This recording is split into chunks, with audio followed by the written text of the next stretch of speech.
Il est 17h40 à la seconde près. Bonjour à tous et bienvenue dans ce bref tour de l'actualité. C'est la star des objets de décoration utilisés en cette période de fête. Le sapin pilule en ce moment dans les centres commerciaux et autres lieux où ces objets pour sublimer les maisons et autres lieux décorables en couleur de Noël sont nombreux. Un business juteux en ce mois de décembre. Les ménages veulent tous posséder ce magnifique arbre qui incarne l'éternité dans le but de vivre avec la famille la magie de cette fête qui marque la naissance du Christ. Georgette Ido Fofana, dans le 19h, nous conduira de plein pied dans des familles qui partageront avec nous leurs préparatifs en prélude du 25 décembre. Débuté le 9 septembre dernier, le premier trimestre de l'année scolaire 2024-2025 s'achève ce vendredi 20 décembre et pour permettre aux élèves de bien profiter de ces congés, la direction de l'EPP Kachneta a organisé une cérémonie de départ en congé pour les égayer. C'est aussi un rendez-vous que vous fera vivre notre reporter à l'instant même, Georgette Ido Fofana. Les congés de Noël et du Nouvel An s'annoncent bien à l'EPP Kachneta dans la commune d'Anyama. Après 4 mois de cours intensifs, élèves et corps enseignants marquent une pause récréative. Après le travail, il faut un divertissement. On a voulu égayer un peu nos enfants.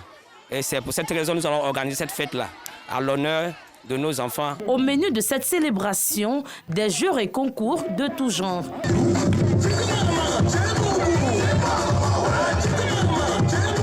Ce moment de joie est fortement apprécié des tout-petits. Je me suis bien amusée. J'ai bien dansé. Je suis fière de mes maîtres et de mes maîtresses. J'ai bien dansé, j'ai bien mangé. Et je veux que ça se répète chaque année. Cette cérémonie est à sa 2e édition. Elle se veut également un moment de divertissement pour les élèves.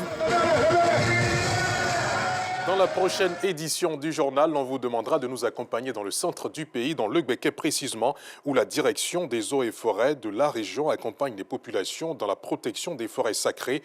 À cet effet, elle initie des opérations de reboisement et de sensibilisation. Objectif, la restitution du couvert végétal ivoirien. À Gbadao Kofikro, village de la sous-préfecture de Djebonois, les populations adhèrent à cette politique gouvernementale de lutte contre les effets du changement climatique. Hors de nos frontières à présent, au Tchad, 120 soldats français ont quitté le pays.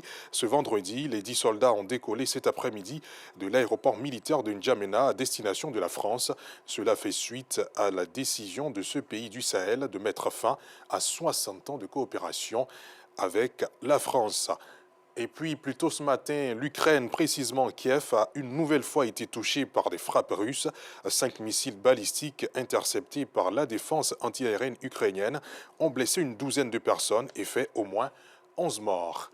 Et c'est la fin de ce Flash Info. Merci infiniment de l'avoir suivi. Je vous donne rendez-vous avec le même plaisir à 19h30.